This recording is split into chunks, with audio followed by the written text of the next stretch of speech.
Olá a todos. Hoje é quarta-feira, 10 de setembro de 2025, e nosso amigo Alastair Crooke está de volta conosco. Bem-vindo de volta, Alastair. Muito obrigado, Nima. Sempre um prazer estar aqui. Por favor, inscrevam-se no Substack do Alastair Crooke. O link está abaixo do nome dele. conflictsforum.substack.com. Lá você pode encontrar muito material e ele escreve sobre o que está acontecendo no Oriente Médio, na Ucrânia e sobre questões geopolíticas em geral. Antes de começarmos, inscreva-se no canal e clique no botão de curtir para nos ajudar a alcançar mais pessoas.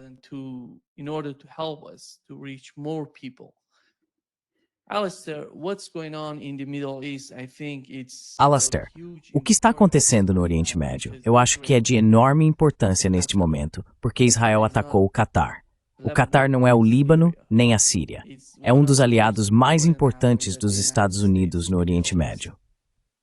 E a política que eles estão seguindo no Catar é, de certa forma, a mesma política que vem seguindo no Irã e no Iêmen. Na Síria, eles tentaram matar não podemos chamá-lo de presidente da Síria, mas o cara que está comandando a Síria agora. Como você vê o comportamento do governo israelense? Parece que o ataque foi um fracasso total. E aqui está o que o embaixador de Israel nos Estados Unidos disse na Fox News.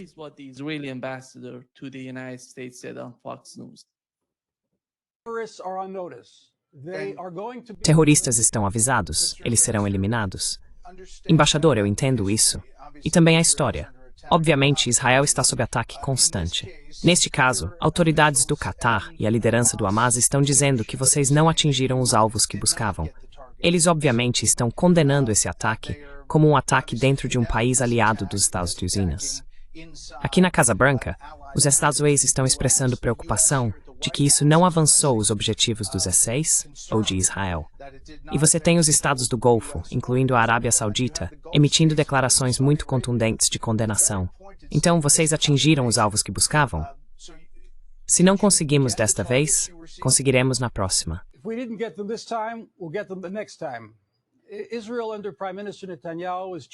Israel, sob o comando do primeiro-ministro Netanyahu, está mudando a cara do Oriente Médio.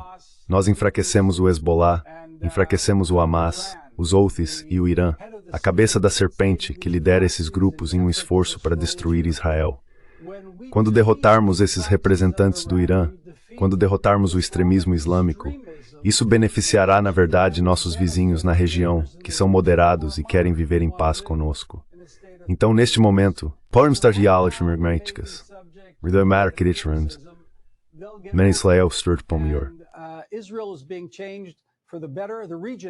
A região está sendo transformada para melhor à medida que removemos esses inimigos da paz e inimigos da civilização ocidental de sua capacidade de praticar o terrorismo.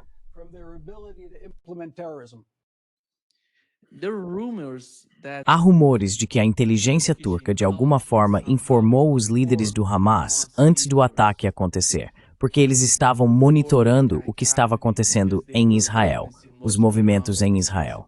Qual é a sua opinião sobre isso? Pode falar.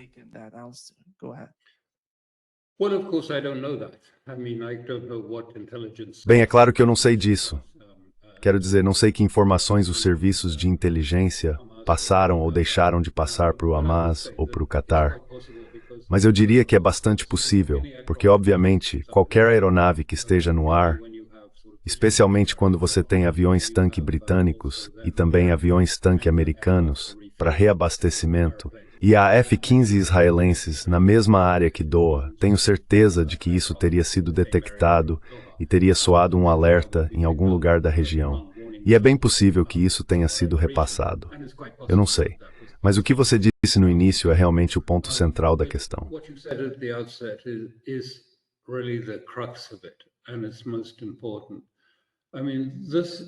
E isso é o mais importante.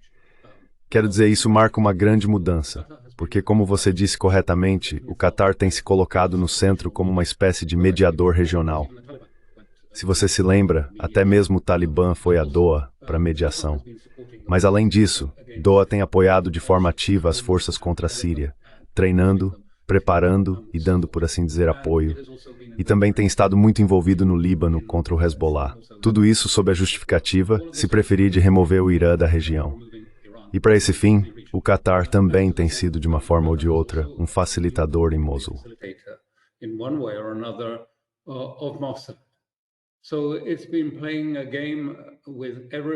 Então, tem jogado um jogo com todo mundo, por assim dizer. E até agora, conseguiu se sair como uma espécie de garoto de ouro da mediação. E claro, a maior parte dessa mediação, incluindo a transferência do Hamas para Doha, foi uma sugestão americana, foi uma proposta americana. Sei disso porque eu ouvi do próprio Assad, que disse que quando Powell veio e lhe disse para cortar os laços com o Hamas e com o Irã, Assad foi avisado, você tem que fazer isso, caso contrário vamos te mandar de volta à Idade da Pedra. Isso foi quando Powell era secretário de Estado, na época antes da guerra do Iraque. E ele disse, bem, o que vai acontecer então com o Hamas?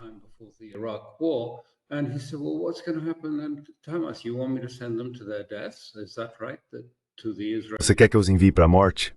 É isso mesmo? Para os israelenses matarem eles?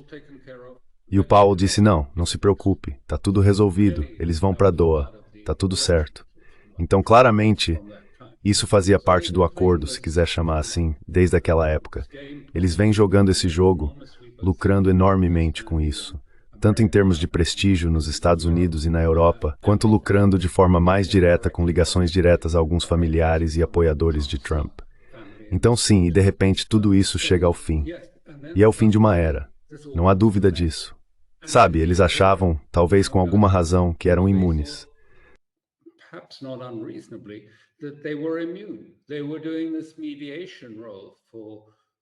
Eles estavam desempenhando esse papel de mediação para os Estados Unidos e para a Europa, e estavam trabalhando nesse sentido.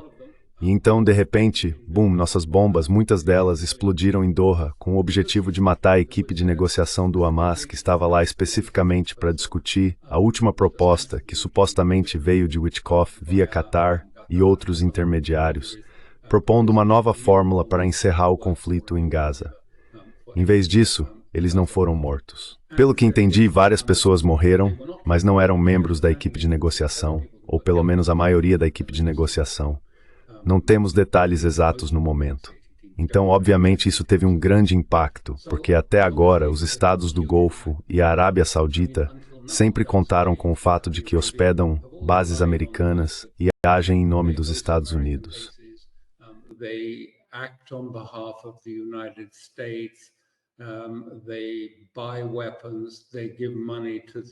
Eles compram armas, eles dão dinheiro aos Estados Unidos, eles apoiam de todas as formas, como um tipo de bom protegido dos Estados Unidos. E então, de repente, Israel entra em cena e estraga todo esse jogo. Quais são as implicações de longo prazo disso? Não está claro, mas essa é uma conclusão importante. A segunda que você mencionou e que também é importante. Não há regras, não há limitações, não há restrições. Agora, Israel vai aonde quiser, ignora fronteiras, ignora limites, simplesmente vai aonde quer, usa a força onde quer, decapita onde pode, e não há nada que o impeça, e certamente nada vindo de Washington que o impeça nesse processo.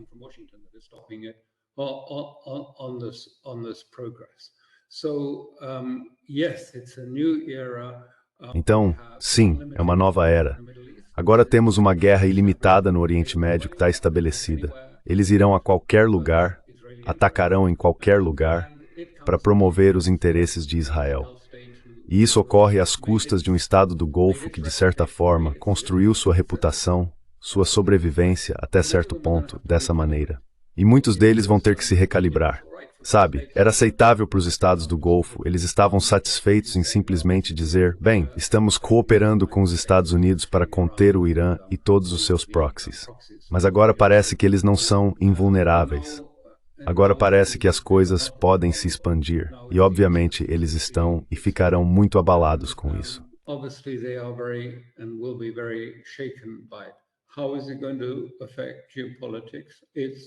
Como isso vai afetar a geopolítica? É cedo demais para dizer. Não acho que haja qualquer perspectiva de esses estados do Golfo fazerem uma grande mudança ou alterarem sua postura. Mas acredito que isso vai influenciar a forma como eles consideram e abordam o que está por vir, que é o provável conflito com o Irã, e como vão lidar com isso. E se estarão dispostos a ser tão colaborativos com os Estados Unidos quanto foram em ocasiões anteriores. permitindo o uso do espaço aéreo e de bases aéreas, quando a recompensa por isso pode ser uma série de bombas atacando alguma coisa. Não me refiro à liderança saudita ou à liderança do Catar, mas sem dúvida isso pode desestabilizar esses estados, especialmente dentro de suas próprias populações.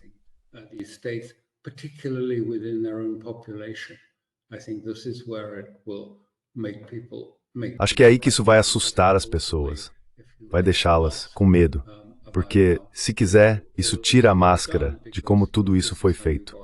Porque foi assim que se conseguiu o apoio e a proteção dos Estados Unidos e agora essa máscara foi retirada. Então, quais serão as consequências internas em lugares como a Arábia Saudita? Como as pessoas vão reagir a isso? Quero dizer, estou falando do nível das ruas, não do alto escalão, mas do povo mesmo. Acho que já existem tensões e insatisfação com o que está acontecendo em Gaza e com os palestinos. E isso será apenas mais mais um episódio disso, eu acho. Então acho que é o máximo que se pode dizer neste momento, em termos de prever onde tudo isso vai dar.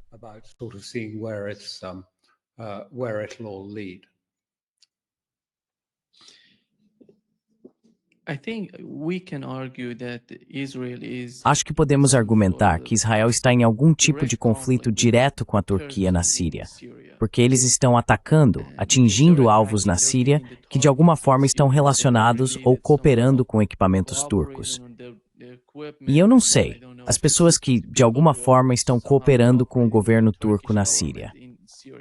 Como você vê a escalada na Síria? E qual é o resultado do que aconteceu com o governo no Líbano? Porque qualquer pessoa no Líbano poderia argumentar: qual é a garantia de segurança dos Estados Unidos para nós?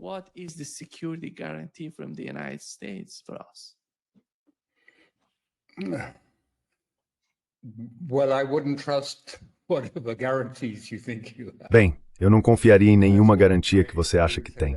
De jeito nenhum. Eu diria que eles são muito pouco confiáveis e você deve ficar atento. Mas em relação ao que você estava falando sobre a Síria, eu diria que o que vemos é que Erdogan tem apresentado muito a Síria, as partes da Síria que eram otomanas, como ainda parte do vilayete otomano, de linhagem otomana, ou seja, de Mossul a Alepo. Tudo isso é reivindicado pela Turquia como tendo sido injustamente tirado dela no final da Segunda Guerra Mundial e que faz parte do território deles por direito. Agora, quero dizer, até que ponto devemos levar isso a sério?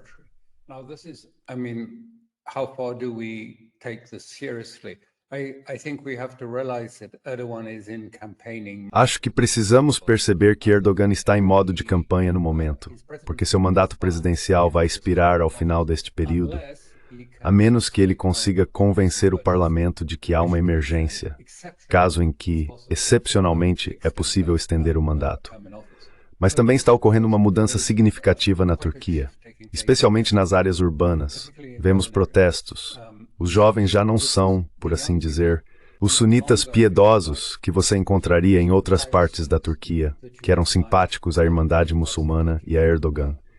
Isso está mudando. E por isso, há muitas prisões acontecendo enquanto ele tenta manter o controle. E há muita insatisfação com o que aconteceu em Gaza e com os palestinos na Turquia, em nível popular, nas ruas.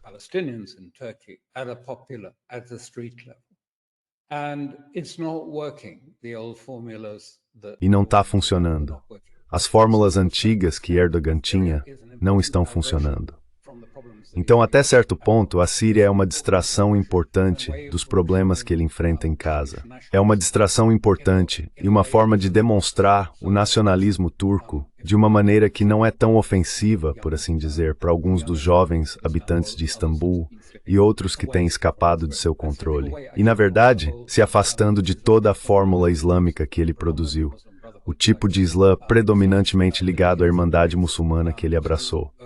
Eles estão se movendo em direção a um tipo de Islã um pouco diferente, mais em sintonia, se preferir, com um senso regional de libertação nacional, anticolonialismo e esses elementos que, na minha opinião, não se encaixam muito bem com a visão mais rígida do Islã sunita da Irmandade Muçulmana.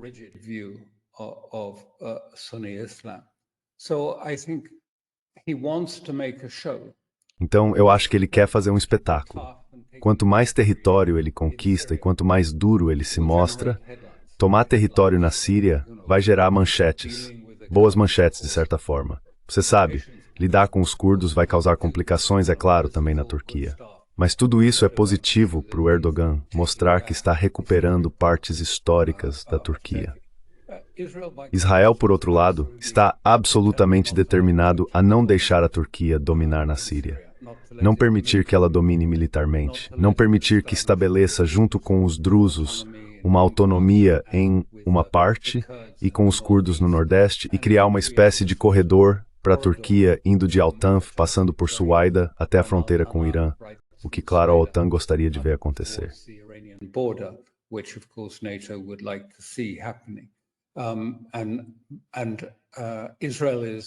E Israel está determinada a fazer isso, mas a Turquia igualmente não quer. Mas Israel está avançando cada vez mais e está quase cercando Damasco. O líder em Damasco mal pode sair do palácio presidencial. Sua autoridade não vai muito além disso. Sim, há gangues que dizem estar de acordo com ele, alinhadas com ele. Mas ele realmente não tem controle sobre essas pessoas. Elas agem de acordo com seus próprios interesses. E muitas vezes, esses interesses envolvem roubar dinheiro e bens, além de acertar contas com alauítas, xiitas, cristãos, etc.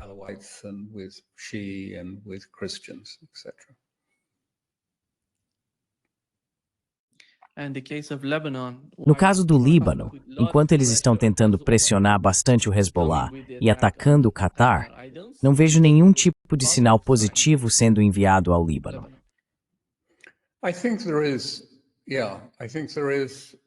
Acho que sim.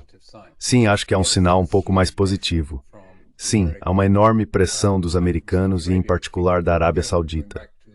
Novamente, voltando ao que você me perguntou no início, eles estão agindo em nome dos americanos para ajudar a facilitar o desarmamento do Hezbollah. Claro, os sauditas não gostam do Hezbollah de qualquer forma, mas estão agindo, portanto, junto com os americanos.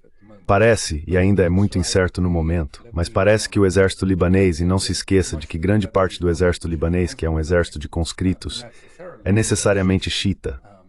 O exército não é sunita, ele é muito misto. Mas o chefe do exército parece estar recuando de um conflito com o Hezbollah. E o Hezbollah deixou muito claro que não aceitará o desarmamento a qualquer preço.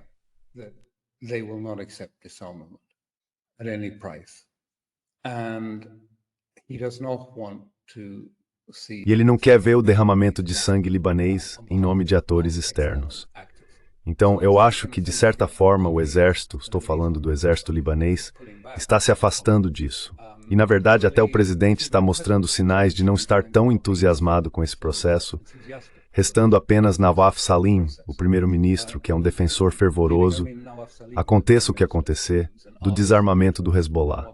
O Hezbollah, claro, ainda possui suas principais armas, quero dizer, seus mísseis pesados. Eles não foram retirados deles. E eles têm se reformulado, se reorganizado e se reconstruído como uma força militar durante esse tempo, mantendo-se muito discretos, sumindo completamente dos radares, não usando telefones, walkie-talkies, pagers ou nada do tipo. Eles ficaram absolutamente no escuro em termos de comunicação.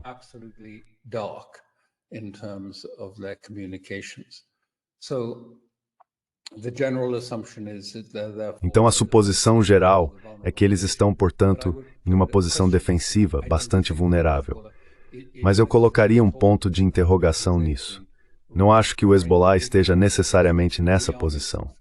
Acho que eles vêm se preparando, se reconstruindo, se rearmando e se preparando para a possibilidade de um conflito que sempre seria possível se, por exemplo, houver uma nova rodada de ação militar contra o Irã.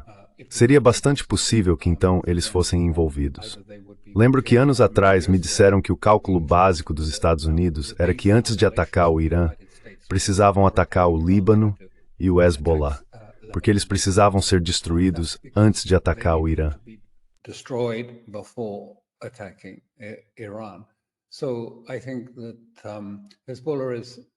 Então acho que o Hezbollah está observando isso e pensando com bastante cuidado.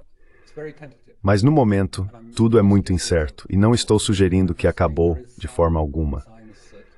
Só estou dizendo que há alguns sinais de que nem mesmo os americanos querem ver uma guerra civil no Líbano. E acho que eles estão olhando para a bagunça que é a Síria e não acham que as chamadas forças de Julani e Nusra sejam realmente capazes de entrar, mesmo com o apoio de Trípoli, no norte do Líbano, para desarmar ou atacar o Hezbollah. Sabe, o Hezbollah é uma força de combate formidável.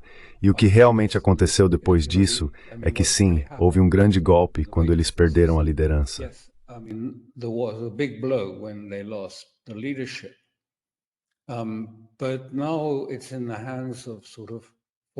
Mas agora está nas mãos de pessoas de mais ou menos 35 a 40 anos, membros do Hezbollah. E eles são, quero dizer, conheci muitos deles quando eram mais jovens, em 2006, quando estive no Sul durante a guerra de 2006. São comandantes militares extremamente impressionantes. Eram muito jovens naquela época, sabe, 21 anos, algo assim, mas muito competentes, muito bem treinados e cheios de energia. Uma energia muito controlada, disciplinada, energia controlada. Agora eles estão na casa dos 40 anos, mais maduros, e estarão no comando. Acho que você não deve cair na... Não estou falando de você, mas outros caem na suposição um tanto preguiçosa de que o Hezbollah está apenas lambendo as feridas e sentindo derrotado. Não acho que isso seja correto, e talvez vejamos a prova disso no próximo período, e então poderemos ver se isso está certo ou não.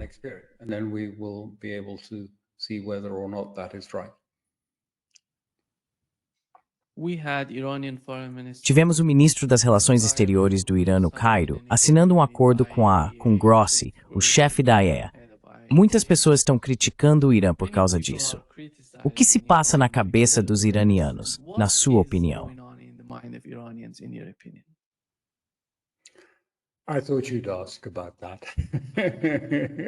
Achei que você fosse perguntar sobre isso, e eu não tenho uma resposta muito clara.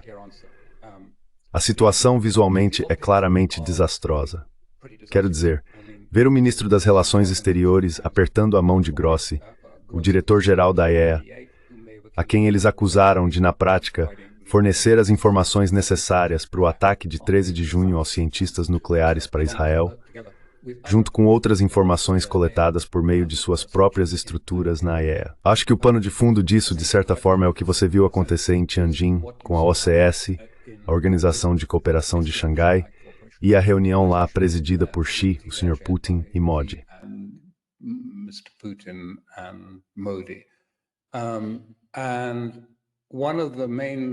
E um dos principais resultados dessa reunião foi uma declaração tripartite muito forte, assinada pelos 3 ministros das Relações Exteriores, afirmando que qualquer reimposição imediata de sanções ao Irã é processualmente falha e ilegal e não pode prosseguir.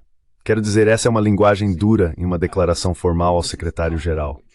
Não está claro se isso é suficiente para impedir que a reimposição aconteça, porque o E3, os 3 europeus, Alemanha, França e Reino Unido, que ainda estão no JCPOA, quando iniciaram o processo de reimposição, fizeram isso, acho que em 28 de agosto. E eles têm 30 dias antes que entre em vigor. A menos que haja uma mudança, entrará automaticamente em vigor após 30 dias. Por que, então, tanta pressa para fazer isso naquele momento?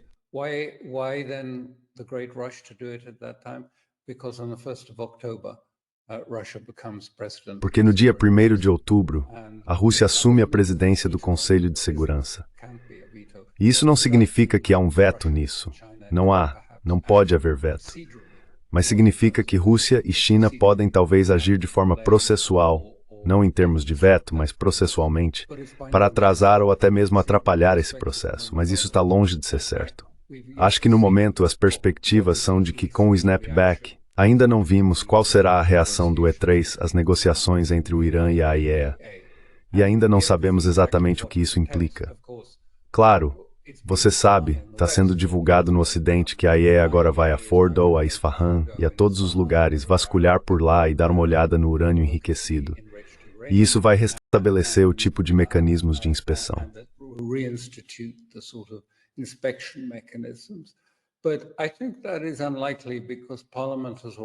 Mas acho que isso é improvável, porque o parlamento já aprovou uma lei que controla isso de forma muito rigorosa. Na verdade, acho que houve muitas críticas no parlamento sobre a possibilidade de haver qualquer outro tipo de negociação com a IAEA. Então, de certo modo, pode-se dizer que o que aconteceu com o acordo para conversar com a IAEA, e até mesmo para assinar algum tipo de acordo, que pode ser muito geral e ter muito pouco além do que o parlamento determinou, foi feito para preservar, por assim dizer, o apoio contínuo da Rússia, da China e dos estados da OCS contra uma ação no Conselho de Segurança. Acho que Rússia e China prefeririam que as primeiras iniciativas viessem do Ocidente e não do Irã.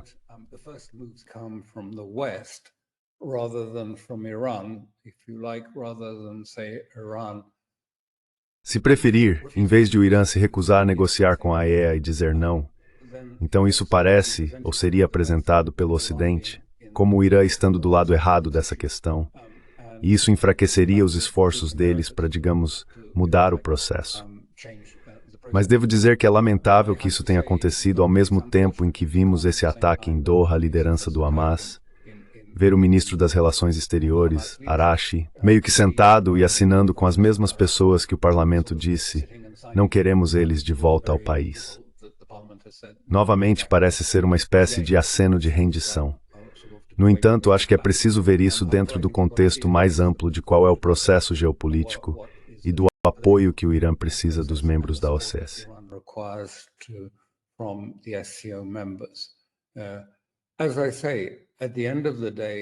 Como eu disse, no fim das contas, nós não sabemos, mas meu palpite é que isso vai seguir adiante. Aliás, eu escrevi sobre isso, e você pode encontrar no Substack que o Nima mencionou mais cedo. Quando foi empossado pela primeira vez, Trump escreveu esse memorando presidencial, como era chamado, um memorando presidencial nacional, o que implica que é juridicamente vinculativo para toda a administração, legalmente obrigatório. Incluía todas aquelas coisas de sempre, nada de armas nucleares, nada de mísseis, fim do que ele chama de procuradores do Irã na região. Mas também instrui o secretário de Estado a garantir que o snapback seja iniciado e que o Irã sofra todas as consequências, por assim dizer, do seu abuso do JCPOA, sua falha em cumprir o JCPOA. Então isso está lá desde o começo.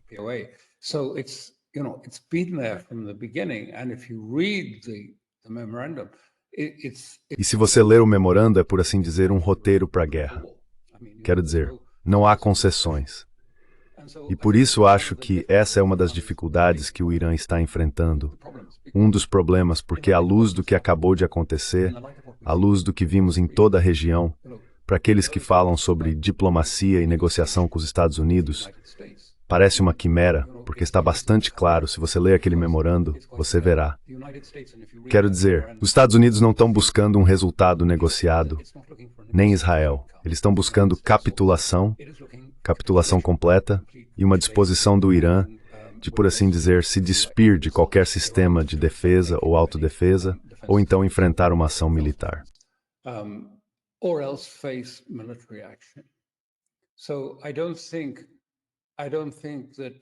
Então, não acho que os sinais de diálogo com a IAEA devam ser necessariamente interpretados como uma disposição do Irã em ceder ao Ocidente de alguma forma.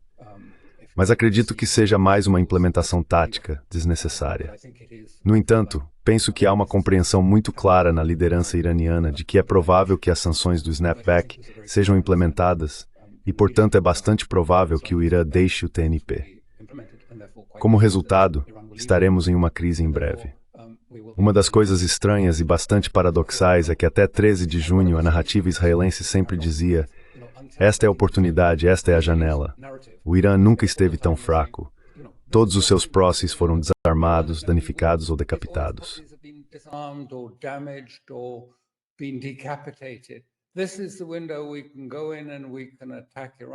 Esta é a janela. Podemos entrar e atacar o Irã e devemos aproveitar essa janela. E o que acontece agora? Bem, o Irã, houve um relatório do INSS, que é uma espécie de ONG de segurança em Israel, dizendo, bem, o dia 13 de junho não enfraqueceu o Irã em nada, como era esperado. E então lamenta muito, dizendo, na verdade não houve nenhum sinal de descontentamento com o governo. Este é o documento israelense. Não houve nenhum sinal de você sabe. E eles lamentam e dizem, infelizmente, não houve nenhum sinal de qualquer tipo de inquietação contra o governo após o dia 13 de junho e a ação subsequente contra Israel. Isso não aconteceu. E então chega-se à conclusão lógica, ou ilógica, como você preferir, de dizer, Ainda assim, deve haver uma mudança de regime no Irã. Ponto final. Foi assim que o non sequitur se desenrolou. That was how the non sequitur follows through. No, it didn't work. Is there any reason to think why it should work? Não, não funcionou. Existe algum motivo para acreditar que funcionará da próxima vez? Não. Mesmo assim, continuamos fazendo isso. Então, o que eles estão dizendo agora é que, paradoxalmente, o Irã está ficando mais forte e Israel está ficando mais fraco. Portanto, a janela é menor e mais curta. Ou seja, é exatamente o oposto do que tínhamos alguns meses atrás, quando a janela era curta, porque o Irã era mais fraco e Israel era mais forte. Agora mudou, e eles estão dizendo que, na verdade, Israel está mais fraco e o Irã está mais forte. Então é melhor agirmos rápido. Enfim, é assim que as coisas estão nessa conversa com a IEA. É um exercício complexo, mas acho que o principal é que isso é compreendido no Irã. E acredito que, no fim das contas, o Irã está se preparando intensamente, a todo vapor, para a possibilidade que eles não querem, mas aceitarão se acontecer, de uma guerra.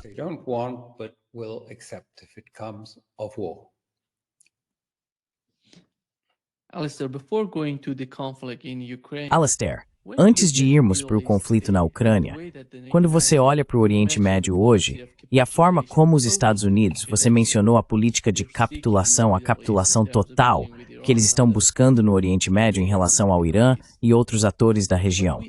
Mas com essa política de aposta e caos que eles estão seguindo, você acha que o objetivo final deles é, de alguma forma, obter algum tipo de influência no Oriente Médio? Porque eu não vejo isso acontecendo. Quando você busca a capitulação e vê seus concorrentes como China e Rússia, eles não têm esse tipo de política. Eles querem cooperação. Eles querem um relacionamento melhor. Eles querem um Oriente Médio seguro e estável. Como você pode imaginar que teria algum tipo de influência ou que venceria no Oriente Médio?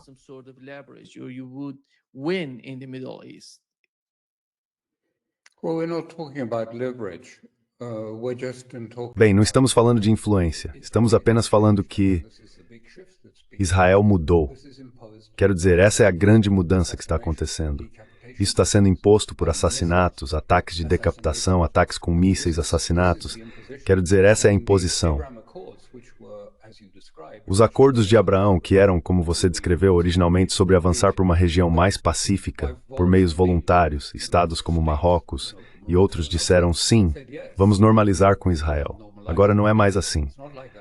A normalização está vindo após um ataque com mísseis. Então quero dizer, qualquer um que se opõe a Israel está em perigo de assassinato ou ação militar neste momento.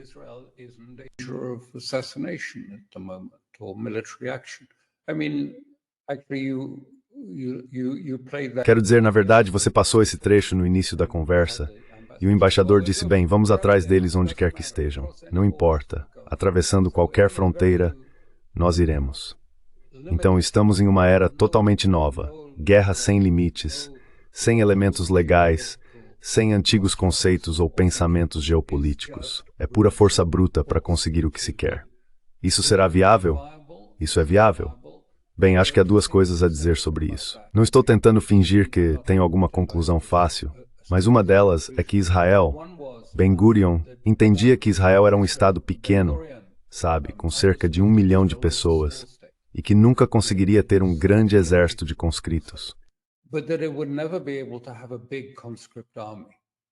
And therefore he introduced the idea of reserve. E, portanto, ele introduziu a ideia das reservas, de que haveria um pequeno exército profissional, mas principalmente seriam reservistas, e as guerras teriam que ser curtas.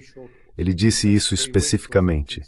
Tem que ser guerras curtas, digamos de 3 semanas ou algo assim, para que os reservistas pudessem voltar para casa e retomar suas vidas pessoais e profissionais. E coisas desse tipo. Esse foi o primeiro modelo para Israel. E entendia-se que Israel não poderia lidar com uma guerra mais ampla por causa da pressão sobre o sistema de reservas e as estruturas.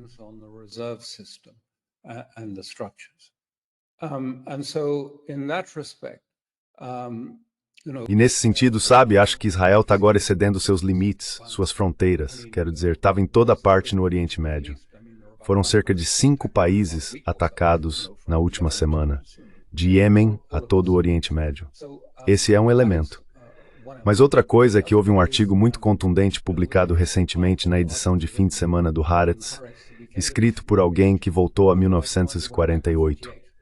O autor originalmente havia feito um trabalho sobre o período de 48, e como esses eram os valores de Israel implantados em 48. E era para ser sobre a pureza das armas, o apoio a qualquer israelense que fosse morto.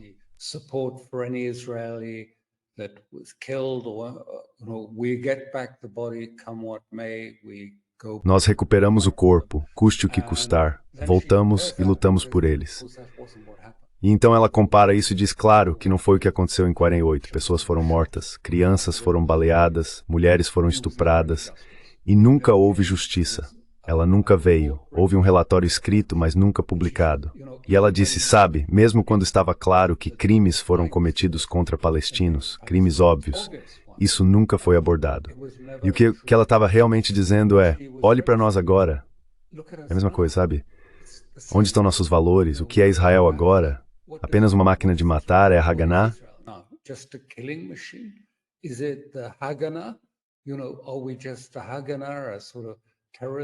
Sabe, será que somos apenas a Haganah, uma espécie de movimento terrorista no futuro? É assim que podemos sobreviver? E eu acho que essas pressões são reais, e acho que estão crescendo. E essa foi a conclusão dela. Ela disse que a guerra que trouxe o Estado, mas as condições e o que aconteceu nessa guerra, podem, na verdade, trazer o fim de Israel. É um texto bastante profundo e instigante para os israelenses lerem e refletirem, porque, claro, temos isso, quero dizer. As cenas horríveis em Gaza, onde soldados aparentemente matam crianças por diversão, jogam bombas em tendas, queimam pessoas vivas. Sabe, pureza das armas, o exército moral, o propósito moral de Israel, acabou. The moral purpose of Israel, gone.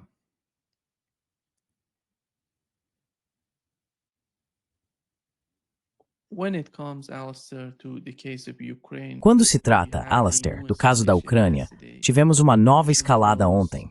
Drones russos em território polonês. E eles estavam, de certa forma, exagerando o que havia acontecido. Não ouvimos falar de nenhum bombardeio real, mas parece que a Europa e os países europeus estão tentando, de alguma forma, exagerar a situação. Não houve contexto, nenhuma conversa entre o presidente russo e o presidente polonês, ou entre pessoas abaixo deles, os ministros da Navalny-Stats. Nada desse tipo.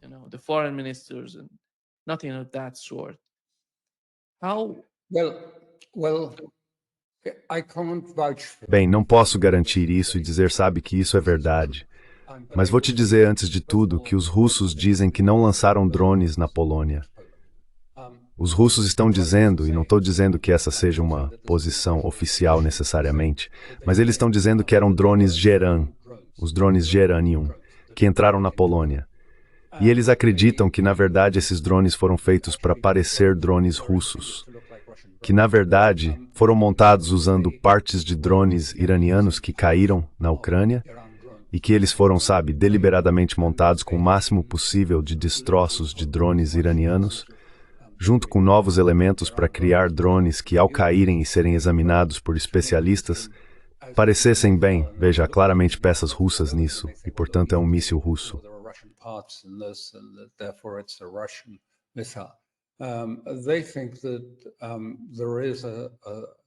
Eles acham que existe uma linha de pensamento, portanto, que não posso dizer que foi totalmente verificada, mas que isso é uma operação de falsa bandeira muito evidente, acontecendo justamente quando os russos estavam envolvidos em uma operação contra Lviv, do outro lado da fronteira polonesa, para dar mais credibilidade e impacto. Essa é a versão russa. Claro, os ucranianos terão uma versão diferente e os poloneses também. Mas eu acho que, sabe, você olha para isso e faz a pergunta, cui bono? Então, por que a Rússia iria querer lançar drones? Quero dizer, eles não parecem ter feito nada. Então, por que fariam isso, a não ser para atrair atenção?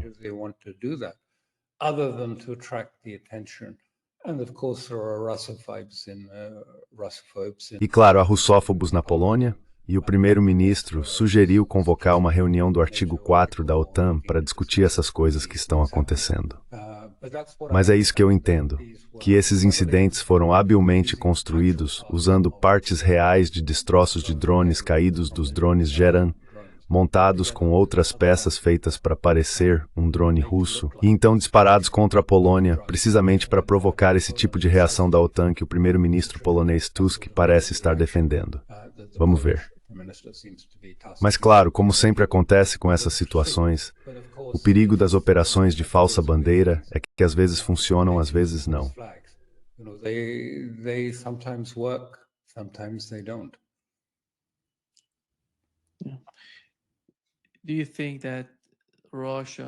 Você acha que a Rússia e o governo russo e a administração Putin acreditam que podem conseguir algo por meio de negociações com os Estados Unidos? Ou enquanto tentam negociar, ou de alguma forma fingem, ou de alguma maneira tentam extrair o que puderem das negociações, o objetivo principal, na verdade, é ser alcançado no campo de batalha?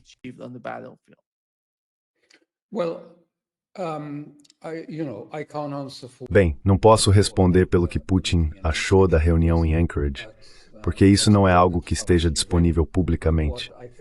Mas o que eu acho que era o sentimento entre os russos, de forma mais ampla, na liderança, certamente não uma posição oficial, mas a sensação é que, no final da reunião, parecia que Trump tinha ouvido e entendido o argumento de Putin de que eles iriam prosseguir com a operação militar especial para forçar uma solução por meios militares, para impor uma solução a Zelensky e aos europeus.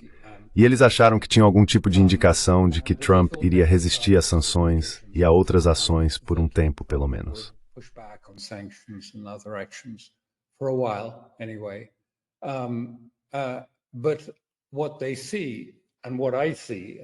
Mas o que eles veem, e o que eu vejo, e não acho que seja muito controverso, é que não há sinais de preparativos para um acordo de paz duradouro.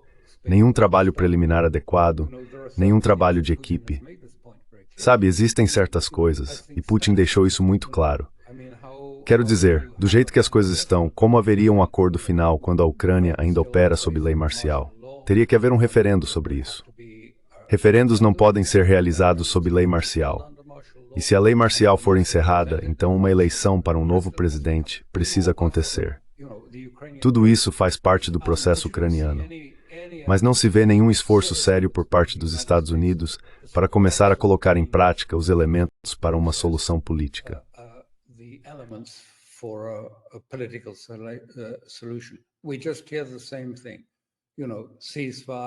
A gente só ouve a mesma coisa: cessar fogo, depois garantias de segurança e que a OTAN seria mobilizada, o que, claro, a Rússia não vai aceitar de jeito nenhum. E é bastante óbvio por quê. Quero dizer, todo esse conflito surgiu da entrada da OTAN na Ucrânia, da otanização da Ucrânia depois de 2014. Então eles não vão dizer, sim, vocês podem deixar a OTAN voltar depois de todo esse derramamento de sangue russo para chegar até aqui. Por isso, não acho que isso vá ser um começo.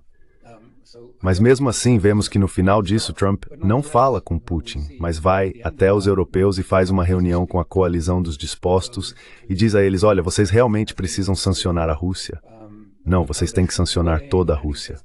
Look, you really must sanction Russia. No, you've got to sanction all Russia. Secondary sanctions on India, secondary sanctions. Sanções secundárias à Índia, sanções secundárias à China, sanções de 100% para impedir qualquer uma dessas ações. Quem tem que aplicar as sanções não é a América. Essa é a mensagem que ele está passando. E claro, acho que os europeus estariam em Washington ontem ou hoje. Não acompanhei as notícias sobre isso. Eles vão ter reuniões individuais com Trump, não no mesmo formato de antes, para pressioná-lo sobre a necessidade de os Estados Unidos sancionarem a Rússia. Bem, acho que a Rússia, na verdade, nas reuniões da OCS, conseguiu em grande parte fazer acordos e entendimentos com os colegas da OCS que reduzem as vulnerabilidades restantes da Rússia em relação às sanções. Então não acho que eles estejam particularmente preocupados com as sanções, mas ainda não sabem, sabe, o que o Trump quer.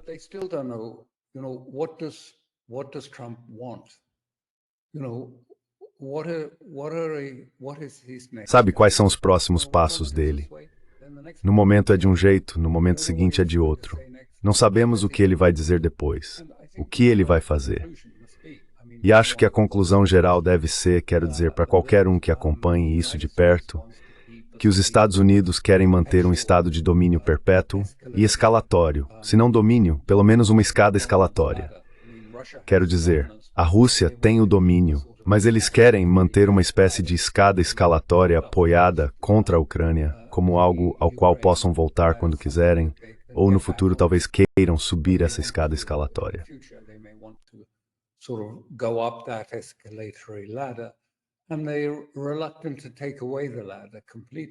E eles estão relutantes em retirar completamente a escada, porque assim perderiam a chance de decidir, em um momento futuro, que talvez queiram subir novamente na escala de escalada.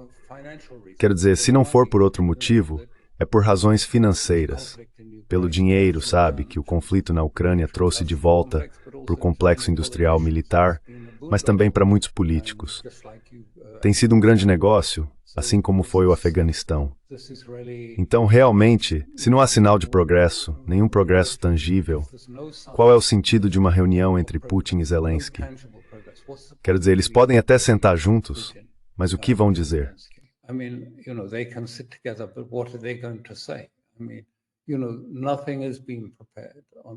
Quero dizer, sabe, nada foi preparado sobre isso. Realmente teria que haver, essas são questões legais, não apenas, você sabe, exigências, mas, sabe, realmente teria que haver, para concordar com mudanças territoriais e coisas assim, um referendo do povo ucraniano.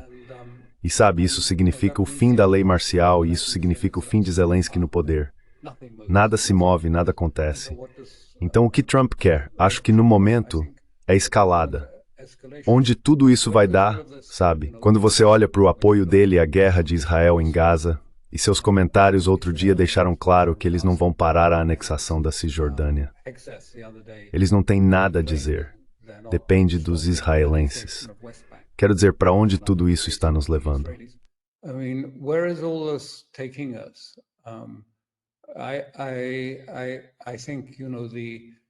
Eu acho que, sabe, a ideia original do Trump de usar beligerância, ameaças de tarifas, sanções e ação militar como uma forma de manter a supremacia americana, ou melhor, a supremacia do próprio Trump ao redor do mundo, na Europa, em outros lugares, e na Venezuela, todas essas coisas, não parece estar funcionando muito bem.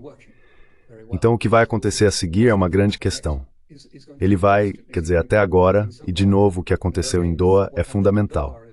Vamos ver um movimento em direção a uma ênfase maior, se quiser, uma ênfase maior em ação militar descrita como paz, sabe?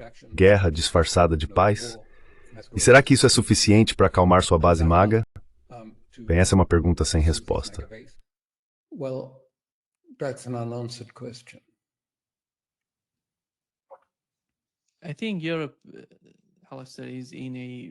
Acho que a Europa está em uma situação muito difícil com a questão das tarifas que os Estados Unidos querem impor à Rússia.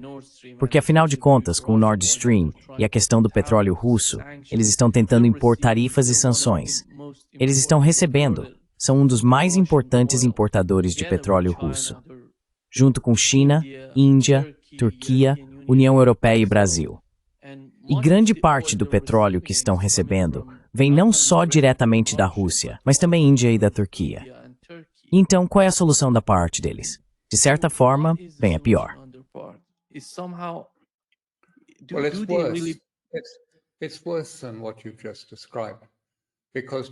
É pior do que você acabou de descrever.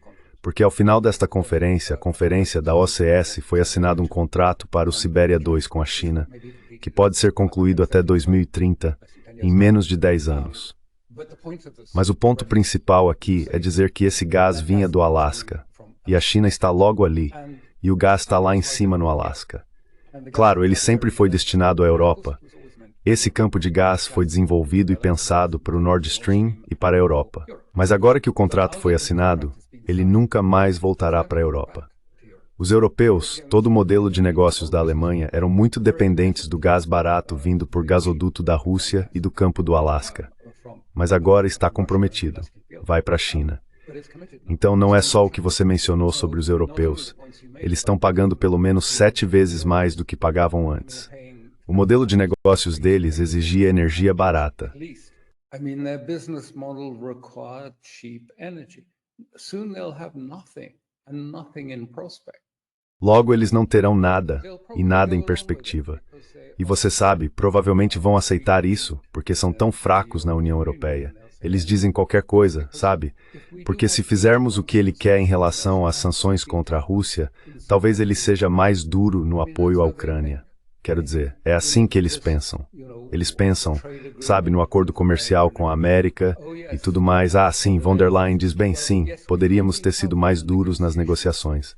Mas, na verdade, o que esperávamos era que se ele visse que estávamos sendo sérios nesse aspecto e que a Europa estava realmente apoiando, então ele seria mais firme, por assim dizer, no apoio à Ucrânia, ou seja, fornecendo armas, dinheiro e inteligência para a Ucrânia.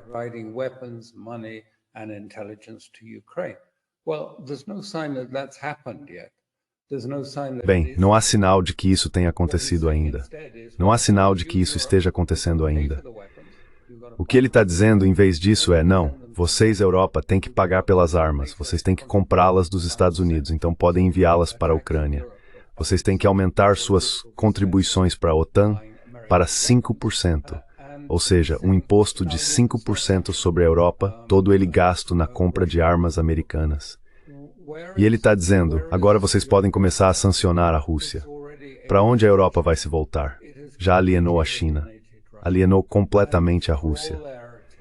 E apesar de todas as tentativas, você sabe, Trump despreza a Europa e os europeus. Ele não pensa muito bem de jeito nenhum. Então você sabe, a Europa está em uma verdadeira crise existencial.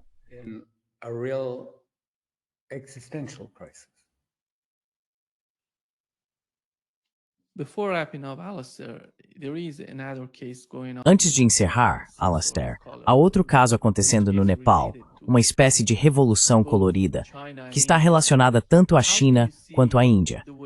Como você vê o fato de que, por estar na porta de entrada da China e da Índia, e já termos visto a mesma postura no Paquistão e em Bangladesh com as revoluções coloridas, e o caso de Imran Khan no Paquistão, como você enxerga a forma como a Rússia e a Índia, que tentaram deixar suas diferenças de lado na cúpula da SCO, tentando se aproximar, como você acha que isso vai se desenrolar?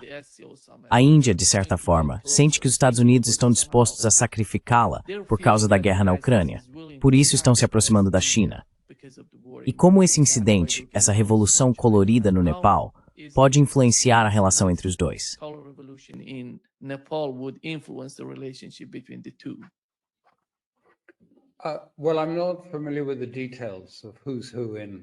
Bem, não estou familiarizado com os detalhes de quem é quem no Nepal e nesta crise atual, mas o que você disse está certo. Sabe, toda essa política do Ocidente em relação à Rússia e à China é chamada de estender a Rússia, ou seja, criar pontos de tensão ao redor da periferia da Rússia para desviar dinheiro, recursos e atenção da questão principal, a questão ucraniana, ou seja, lá qual for. E acho que isso provavelmente é mais um exemplo, assim como vimos isso acontecer no Cáucaso, onde estão tentando estender a Rússia pelo Cáucaso e pelo Azerbaijão e estender o Irã da mesma forma. Então acho que esquentar a fronteira entre Rússia e China é uma tentativa óbvia de criar uma divisão que havia acabado de ser superada satisfatoriamente em uma reunião da SCO em Xi'an.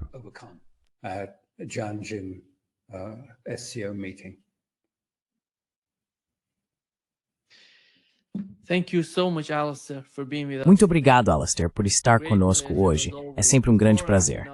Antes de encerrarmos, para nossa audiência, acessem conflictsforum.substack.com e se inscrevam lá. Vocês vão encontrar muito material sobre questões geopolíticas. Grande prazer, Alastair, como sempre. Muito obrigado. Riz.